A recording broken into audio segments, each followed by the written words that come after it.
ஸ்ரீமதே ராமானுஜாய நமஹ. பெருமாள் திருமொழியில் முதல் தசகத்தினுடைய அனுபவத்தை அனுபவிச்சுட்டு வரோம். இன்றைக்கி அடுத்த அனுபவத்தில் மாவினைவாய் பிளந்துகந்த மாலை வேலை வண்ணனையன் கண்ணனைவன் குன்றமேந்தி ஆவினையன்றுய்ய கொண்ட ஆயரேற்றை அமரர்கள் தம் தலைவனை அந்தமிழின்பப்பாவினை அவ்வடமொழியை பற்றற்றார்கள் பயிலரங்கத் தரவணையில் பள்ளி கொள்ளும் கோவினை உறவழுத்தி எந்தன் கைகள் கொய்மலர் தூய் என்று கொலோ கூப்புன்னாளே. கீழே சொன்ன பாசுரங்களில் இருளிரிய சுடர்மணிகள் அப்படிங்கிற பாசுரத்தில் தன்னுடைய திருக்கண்களால், ஆழ்வாருடைய திருக்கண்களால் இந்த பெருமாளை என்னைக்கு அனுபவிக்க போகிறேன் அப்படின்னு சாதித்தார். ஏன்னா சர்வேந்திரியானாம் நயனம் பிரதானம், இந்த பெருமாளை முதல்ல சேவிக்கணும், கண்ணாறு நன்ன சேவிக்கணும். அதை முதல் பாசுரத்தில் சாதித்தார். அடுத்தது 1000 சேஷன்னால் 1000 வாயால் ஸ்தோத்திரம் பண்ணக்கூடியதான பெருமாள் ரங்கநாதன். அப்பேற்பட்ட பெருமாளை என்னுடைய வாயினாலையும் நான் என்னைக்கு வாழ்த்த போகிறேன் அப்படின்னு சாதித்தார். அதுக்கப்புறம் அடுத்த பாசுரத்தில் பெருமாளுடைய கொப்பூழ்னு சொல்லக்கூடிய தொப்புள்ளிருந்து வந்திருக்கக்கூடியதான பிரம்மன், அப்பேற்பட்ட பெருமாளுடைய திருவடிகளில் புஷ்பங்களை சமர்ப்பிக்கணும் அப்படின்னு நினச்சார். அதுக்கடுத்த இந்த பாசுரத்தில் அவனுடைய திருக்கைகளால் ஆசிரித்தாளுக்கும் தனக்கும் வரக்கூடிய விரோதிகளை ஒழித்து ஆசிரிதர்களை சம்ரட்சிக்கணும் அப்படிங்கிற ஒரே காரணத்துக்காக கோவர்தனகிரியை தன்னுடைய திருக்கைகளால் தாங்கினான் பெருமாள். அப்பேற்பட்ட பெருமாளை தன்னுடைய திருக்கைகளால் பறித்த புஷ்பங்களை அந்த பெருமாள் மேலே சமர்ப்பித்து தன்னுடைய கையை அஞ்சலி பண்ணி என்னைக்கு அந்த பெருமாளை சேவிக்க போகிறேன்றத இந்த பாசுரத்தில் பிரார்த்திக்கிறார். எந்தன் கைகள் கொய்மலர் தூய் என்று கொலோ கூப்பும் நாளே, தன்னுடைய கையால் கொய்மலர்னால் தானே பறிக்கக்கூடியதான புஷ்பங்கள்லாம் என்றைக்குமே நாமளாக ஆற்றுல நந்தவனம் வச்சு அதிலிருந்து பறித்த புஷ்பங்களை பெருமாளுக்கு சமர்ப்பிக்கிறதுங்கிறது உத்தமம். ஏன்னா தர்மசாஸ்திரத்திலேயே உத்தமம் ஸ்வார்ஜிதம் புஷ்பம், ஸ்வார்ஜிதம் நாமளே சம்பாதிச்சதான புஷ்பத்தை பெருமாளுக்கு சமர்ப்பிக்கிறதுங்கிறது உத்தமம். அதுக்கப்புறம் அந்த கடையில் வாங்கிறது, அதுக்கப்புறம் வேறு ஒரு இடத்துலேருந்து நிறைய புஷ்பாவை வச்சுருக்கா அவத்துலேருந்து நாம் கொஞ்சம் எடுத்துன்னு வர்றது அப்படிங்கிறதெல்லாம் அதமம். அதெல்லாம் சீப்பான காரியங்கள். நாம் அழகாக ஆற்றுல செடி வச்சு சாயங்காலம் 2 வேளையும் அந்த செடியை பராமரித்து அந்த புஷ்பங்களை பெருமாள் திருவடிகளை சமர்ப்பிக்கிறது அப்படிங்கிறது உத்தமமான விஷயம். அதை தான் பிரார்த்திக்கிறார் ஆழ்வார் அந்த இடத்துல. கொய்மலர் தூய் என்று கொலோ, அந்த புஷ்பங்களை பறித்து பெருமாள் திருவடியில் சேர்த்து என்றைக்கு நான் அந்த கையை பெருமாள் திருவடிகளில் கூப்புவேன் அப்படிங்கிறத சாய்க்கிறார் இந்த பாசுரத்தில். எந்த பெருமாள், எப்பேற்பட்ட பெருமாள் அப்படின்னு கேட்டால் மாவினைவாய் பிளந்துகந்த மாலை. மா அப்படின்னா குதிரை. இது 4000 திவ்ய பிரபந்தங்களில் மா அப்படிங்கிற சொல்லு கான்டெக்ஸ்டுவலாக எந்த இடத்துல பார்த்தோம்னா அந்த இடத்துலலாம் கேசிங்கிற அசுரனை சொல்லும். இல்லை மா அப்படிங்கிறது ஹயக்ரீவாவதாரத்தையும் சொல்லும். மாங்கிறது குதிரையை பொதுவாக சொல்லும். அப்போது கான்டெக்ஸ்டுவலாக நாம் எடுத்துட்டோன்னா அந்த இடத்துக்கு ஏற்ற மாதிரி, இப்போது உதாரணத்துக்கு கெண்டையும் குரலும் புல்லும் கேழலும் அரியும் மாவும் அப்படின்னு திருமங்கை ஆழ்வார் சாய்க்கிறார். அப்போ இந்த இடத்துல மா அப்படிங்கிறது பகவான் ஹயக்ரீவனை குறிக்கக்கூடியதான சப்தம். அதே மாதிரி திருவாமொழியில் மாவாகி ஆமையாய் மீனாகி மானிடமாம் தேவாதி தேவபெருமான் அப்படின்னு சாய்க்கிறார் 2ஆம் பத்தில். அப்போ மாவாகின்னா ஹயக்ரீவாவதாரம் பண்ணார்ன்றதை புரிஞ்சுக்கணும். இந்த இடத்துல மா அப்படிங்கிறது குதிரை ரூபத்தில் வந்த கேசி அப்படிங்கிற அசுரன். அவனுடைய வாயை கிழிச்சார் பெருமாள். மாவினை வாய் பிளந்து அப்பேற்பட்ட பெருமாள் உகந்த மாலை ஆசிரித விரோதிகள்லாம் ஒழிஞ்சா அப்படின்னு மகிழ தானும் மகிழ்ந்தார், தன்னுடைய ஆசிரித்தாலும் மகிழ்ந்தா. அப்பேற்பட்ட மால் இவன் ஏன் இந்த காரியத்தெல்லாம் பண்ணுறான், வேற யாரா பண்ணிட்டு போகிறான் அந்த ஊரில் அப்படின்னு இல்லாதபடிக்கு. ஏன்னா இவன் மால் பாகவதாளிடத்தில் மிகவும் காதல் பூண்டவன் இந்த மால் பெருமாள். அதனால் இன்னொருத்தர் அந்த காரியத்தை பண்ணட்டுமே அப்படின்லாம் இல்லாத தானே ஸ்வயம் பகவானே ரட்சித்து இன்னொருத்தரை நான் அப்பாயின்ட் பண்ணுறேன், அவளை வச்சு இந்த காரியத்தை பார்க்குறேன் அப்படின்லாம் சொல்கிறது கிடையாது. பெருமாள் தானே ரட்சிப்பான். அந்த பெருமாள் எப்படி இருக்காருன்னா வேலை வண்ணனை. வேலை வண்ணனன்னா சமுத்திரம் என்ன கலரில் இருக்கோ அதே கலரில் இருக்காராம் பெருமாள். இப்போ பொதுவாக எப்படி உதாரணம் கொடுக்கணும் அப்படின்னா, இந்த எக்ஸாம்பிள்லாம் எப்படி சொல்லணும் அப்படின்னா, பெருமாள் என்ன கலரில் இருக்காரோ அந்த கலரில் சமுத்திரம் இருக்குதுன்னு சொல்லணும். ஆனால் லோகத்துக்கு புரியும்படியாக திருஷ்டாந்தத்தை கொடுக்கணுன்றதுக்காக தான் மலை போல் இருக்கார் பெருமாள், மேகம் போல் இருக்கார், சமுத்திரத்தை ஒத்த நிறத்தை உடையதாக இருக்காருன்னு இப்படி சொல்கிறதுக்கு காரணம் நமக்கு புரியணும் அப்படிங்கிறதுக்காக தான். அப்பேற்பட்ட வேலை வண்ணனை. சரி, இவ்வளோ வடிவழகோடு இருக்கார் வேலை வண்ணன்னா அவர் யாருன்னா என் கண்ணனை. ஒரு வெறும் வடிவழகு மாத்திரம் இல்லை, எனக்கும் சுலபனாக இருக்கவர் கண்ணன். அப்படி என் கண்ணன்னு நான் உரிமை வச்சு கொண்டாடக்கூடியதான ஒரு ஸ்தானத்தில் இருக்கார் பெருமாள். அது மாத்திரம் இல்லை, கண்ணன் அப்படின்னா ரக்ஷகன்னு ஒரு அர்த்தம். நம் கண்ணன் கண்ணல்லது இல்லையோர் கண்ணே அப்படின்னு நம்மாழ்வாரை சாதித்த இடத்துல கண்ணன் அப்படின்னா ரக்ஷகன்னு அர்த்தம். எப்படி இவன் எந்த விதத்தில் இவர் ரட்சித்தார் அப்படின்னு கேட்டால், வன் குன்றமேந்தி ஆவினயன் ருய்ய கொண்ட ஆயரேற்றை. இதில் கிருஷ்ணாவதாரத்தில் ஒரு சரித்திரத்தை ஆழ்வார் ஞாபகப்படுத்துகிறார். பொதுவாக அந்த ரட்சிக்கிறது அப்படின்னா யாருக்கு பலம் இருக்கோ அவள் ரட்சிப்பா. அதுவும் இல்லை, பலம் மாத்திரம் இருந்தால் போராது, கருணை இருக்கணும். எத்தனையோ கோட்டீஸ்வராள் இருக்கா, எத்தனையோ ஏழைகள் இருக்கா. அத்தனை கோட்டீஸ்வராலும் ஏழைகளுக்கு அவளால் பணம் கொடுக்க முடியும், ஆனால் அவள் இடத்துலலாம் கருணை கிடையாது. சரி, கருணை நிறைய இருக்குது, நம்ம மாதிரி இருக்கிறவாள்கிட்ட இவாள்லாம் ஐயோ கஷ்டப்படுறாளேன்னு கருணை இருக்குது. ஆனால் நமக்கு அவளால் உபகாரம் பண்ண முடியல நம்மளால் அவளுக்கு. ஏன்னா நம்மளே ஒரு உபகாரம் எதிர்பார்த்துன்னு உட்காந்துன்னு இருக்கோம். அப்போது பகவான் இடத்துல இந்த ரட்சிப்பதற்கு தேவையான 2 விஷயம், ஒன்று பலம், இன்னொன்று கருணை. இந்த 2மே பகவான் இடத்துல தான் இருக்குது. அப்படி பெருமாள் கிருஷ்ணாவதாரத்தில் எழுந்தருளி இருக்கிறச்சே அங்கே கோவர்தனகிரிக்கு இந்த கோகுலத்தில் இருக்கிறவாள்லாம் பூஜை பண்ணுறது அப்படின்னு ஒரு விஷயம் வச்சுருக்கா சம்பிரதாயமாக. அது பண்ணுறச்சே கோவர்தனத்துக்கு இல்லை, இந்திரனுக்கு அவள் வருஷம் மழை வேண்டி பூஜை பண்ணணும் அப்படின்னு ஒரு வச்சுருக்கா. அந்த வருஷம் பெருமாளுக்கு என்ன தோணித்து, நமக்கு இப்போ ஏற்பட்ட ஒரு சமிருத்தியை கொடுக்கறதுன்னா அது இந்திரன் கொடுக்குறானா இல்லையான்னு எனக்கு தெரியாது. ஆனால் நம்மளுக்கு கோவர்தனம் தானே நமக்கு பலவிதமான செழிப்பை கொடுக்கறது. மழை இருக்கிற இடத்துல தான் மழை பெய்யும். மழை பெஞ்சால் காட்டில் இருக்கிற மிருகங்கள் எல்லாம் நன்னா இருக்கும், சௌக்கியமாக இருக்கும். மரங்கள்லாம் எல்லா விதமான பழங்கள் புஷ்பங்கள் எல்லாம் கிடைக்கும். மாடு மேயறதுக்கான இடம் இந்த மலை. அது மாத்திரம் இல்லை, மாடுக்கும் ஆகாரம் அந்த மலையே கொடுக்கறது. அந்த மலையிலேருந்து அருவி வருது, தீர்த்த சமிருத்தியும் ஏற்படுறது. அப்போது எல்லா விதமான க்ஷேமத்தையும் கொடுக்கக்கூடியதான மலை இருக்கிறச்சே நாம் எதுக்கு இந்திரனுக்கு பூஜை பண்ணணும் அப்படின்னு பெருமாளுடைய திருவுள்ளம். அதை தேசிகன் யாதவாபிதயத்தில் சாய்க்கிறார். அதியஜே தனிஜம் யதி தேவதாம் உபயதஸ்யவதே ஜுஷதேப்யகம் க்ஷிதிபிருதைவ சதைவ தகாவயம் வனவதா நவதா கிமஹித்ருஹா. இதில் இந்த ஸ்லோகமே ரொம்ப ஆச்சரியமான ஸ்லோகம். இப்போது நிஜாம் தேவதாம், நமக்கு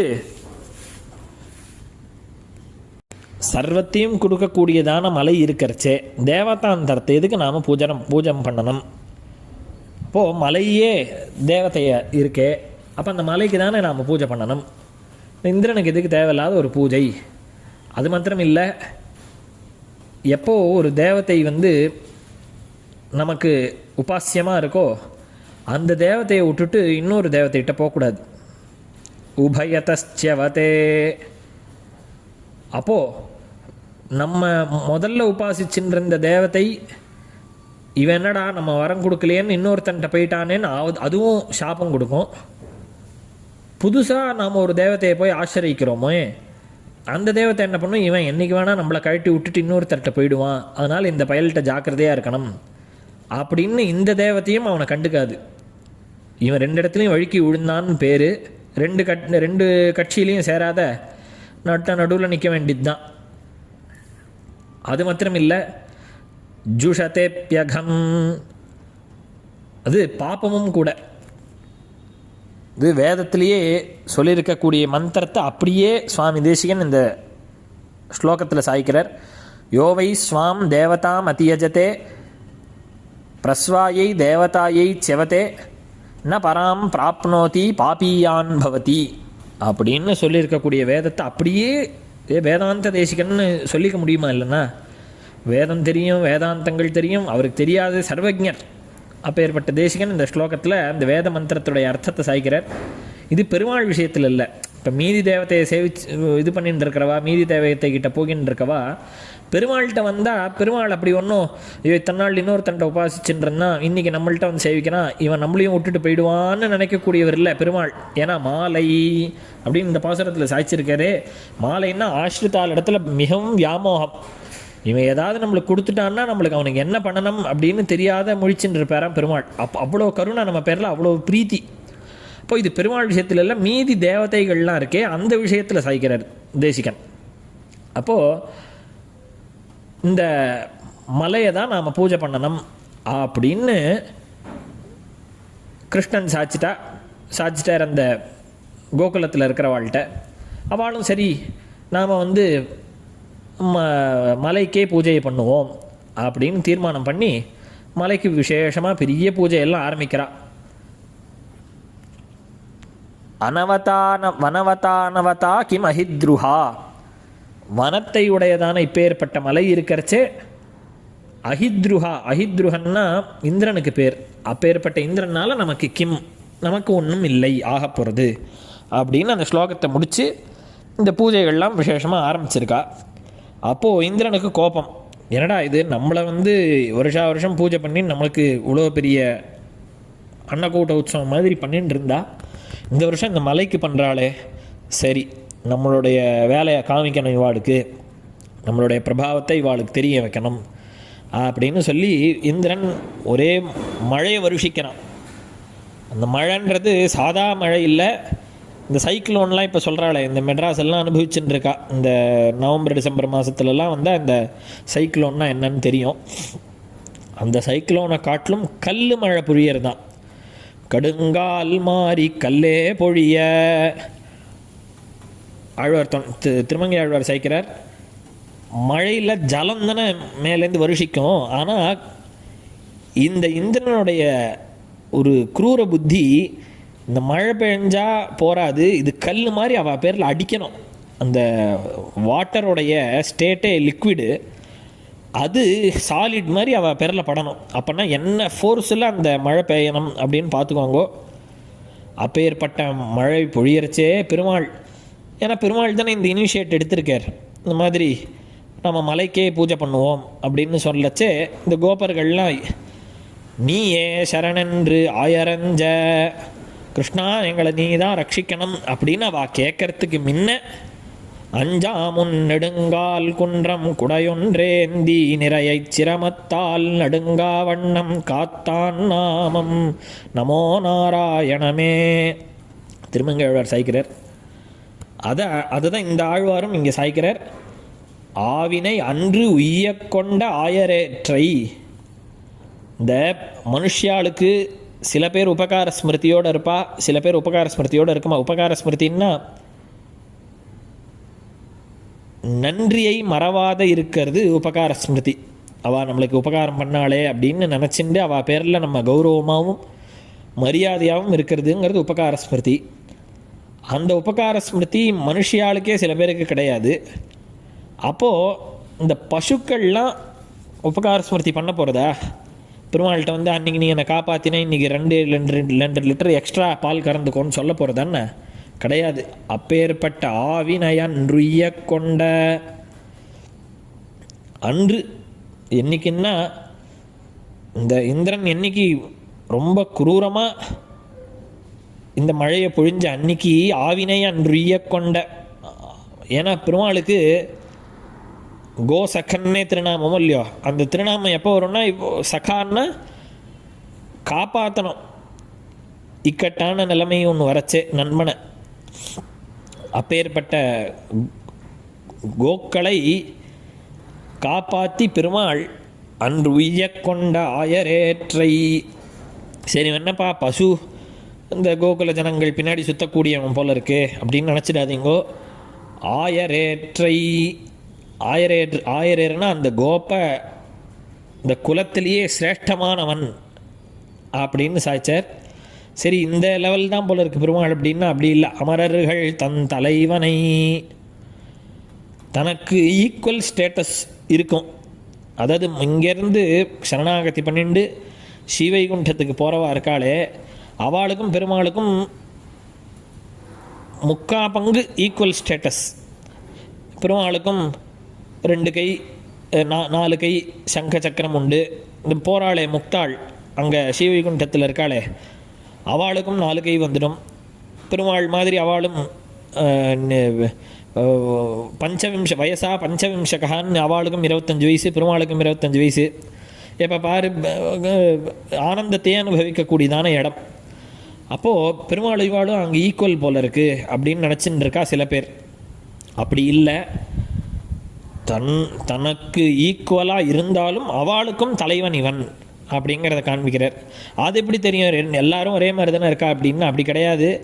அங்கே யார் அபயஹஸ்தத்தோட வீட்டிருந்தேழுலகம் தனிக்கோல் செல்ல வீவில் சீர் அப்படின்னு நாகபரியங்கத்தில் எழுந்தருளி இருக்கக்கூடிய பெருமாள், அவர் கீழே இருக்கிற முக்தாளுக்கும் என்ன வித்தியாசம்னா, இவர் கையை அபயஹஸ்தத்தை காமிச்சுன்னு இருப்பார், இந்த முக்தாள்லாம் கையை கூப்பின்னு இருப்பா. நமயித்தேவ வாதினஹா போற்றியன்றே கைகளார தொழுது சொல் மாலைகள். இவர் நமகா நமகான்னு சொல்கிறவாள்லாம் முக்தாள், அதை ஏற்றுக்கிறவர் பெருமாள் அப்படின்றத பார்த்தாலே தெரிஞ்சுக்கலாம். மீதி எல்லா விஷயமும் சாமியமாக இருக்கும், இந்த ஒரு விஷயம் மாற்றி இருக்கும். இவர் சேவிச்சுன்னு இருப்பா, அவர் சேவையை வாங்கின்னு இருப்பார் அப்படிங்கிற விஷயம். அப்படி அமரர்கள் தம் தலைவனை அண்டமிழின்பப்பாவினை, இதில் எல்லாமே த்விதீயாந்தமான சப்தம், அதாவது 2ஆம் வேற்றுமையில் இருக்கக்கூடிய விசேஷணங்கள் எல்லாமே. அந்தமிழ் இன்பப்பாவினை, ஆழ்வார்களுடைய ஸ்ரீசூக்தி எப்படி இனிமையாக இருக்கோ அந்த மாதிரி இனிமையானவனாம் பெருமாள். அந்தமிழ் இன்பப்பாவினை இருளிரிய சுடர்மணிகள் இமைக்கும் நெற்றி போலே இனியவனை அப்படின்னு வியாக்கியானம். இந்த இருளிரிய சுடர்மணிகள் இமைக்கும் நெற்றி இனத்துத்தி அணிபனம் ஆயிரங்களார்ந்த, இது சொல்கிறச்சேவே எவ்வளோ ஆனந்த அனுபவம் ஏற்படுறதோ அப்படி அந்த அனுபவமாக பெருமாள். அவ்வடமொழியை ஸ்ரீமத் ராமாயணம் போலே இனியவன். ஸ்ரீமத் ராமாயணம் சொல்ல சொல்ல எவ்வளோ அனுபவம் ஆனந்தானுபவம் ஏற்படுறதோ அந்த ஆனந்தானுபவமாக பெருமாள். என்ன மதுரம் மதுராட்சரம் அப்படின்னு ஒரு அக்ஷரமும் ஸ்ரீமத் ராமாயணம் வால்மீகி மகர்ஷியோடதில் அவ்வளோ ஆனந்தமாக இருக்கும் பாராயணம் பண்ணுறதுக்கே. எந்த ஸ்லோகமான எடுத்துக்கோங்களேன் ஸ்ரீமத் ராமாயணத்தில் இனிமையாக இருக்கும். அது மகர்ஷியோட ஒரு பெரிய தபஸோடைய பலனாக நாம் இன்றைக்கி அனுபவிச்சுன்னு இருக்கோம். அப்பேற்பட்ட ஸ்ரீமத் ராமாயணம் போல இனியவன் அப்படின்னு சாய்க்கிறா. இங்கே ஒரு விசாரம், தமிழ் பாசுரமும் சம்ஸ்கிருதத்தில் இருக்கக்கூடிய வால்மீகியுடைய ஸ்ரீமத் ராமாயணமும் அச்சேதன குணங்களாக இருக்குது அப்படின்னா இதெல்லாம் ஒரு சொல். இருளிரிய சுடர்மணிகள்ன்றது ஒரு சொல். அதே மாதிரி ஸ்ரீமத் ராமாயண தபஸ்வா அத்தியாயனர்த்தம் அப்படிங்கிறது ஒரு சப்தம். தமிழ்லேயும் சப்தம், சம்ஸ்கிருத சப்தங்கள். இது ஈஸ்வரனை காட்டிலும் வேறாக இருக்குது.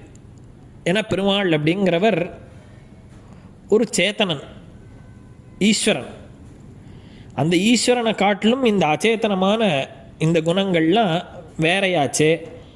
அப்புறம் எப்படி அதை இதோட சொல்ல முடியும் அப்படின்னு கேட்டால், முன்னாடி சாய்ச்சா மாதிரி அந்த இருளிரிய சுடர்மணிகள்னு சொல்லக்கூடியதான பிரபந்தம் எவ்வளவு இனிமையாக இருக்கோ அவ்வளோ இனிமையானவன். ஸ்ரீமத் ராமாயண ஸ்லோகங்கள்லாம் எவ்வளோ இனிமையாக இருக்கோ அவ்வளோ இனிமையாக இருக்கக்கூடியவன் அப்படின்னு அர்த்தத்தை வச்சுக்கணும்.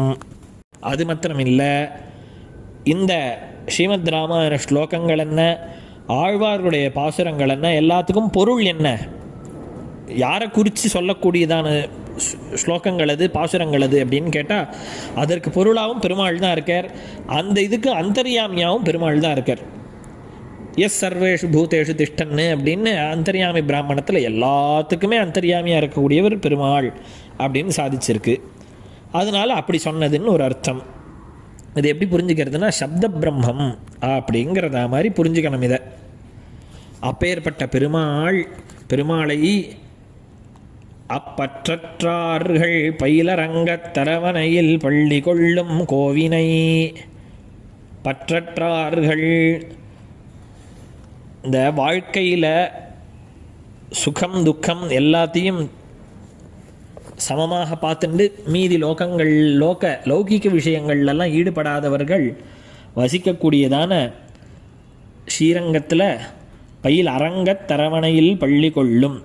அரங்கத்தரவணையில் ஆதிசேஷன் மேலே படுத்துட்டுருக்காரு பெருமாள்.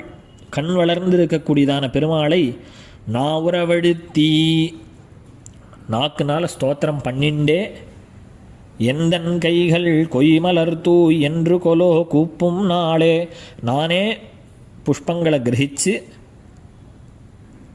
அந்த பெருமாள் திருவடிகளில் சமர்ப்பித்து அந்த பெருமாளுக்கு அஞ்சலியை பண்ணி சேவிக்கக்கூடிய நாள் என்னைக்கோ அப்படின்னு சாதிக்கிறார். மேற்கொண்டு அடுத்த அனுபவம் அடுத்த உபன்யாசத்தில். ஸ்ரீமதே நிகமாந்த மகாதேசிகாய நமஹ.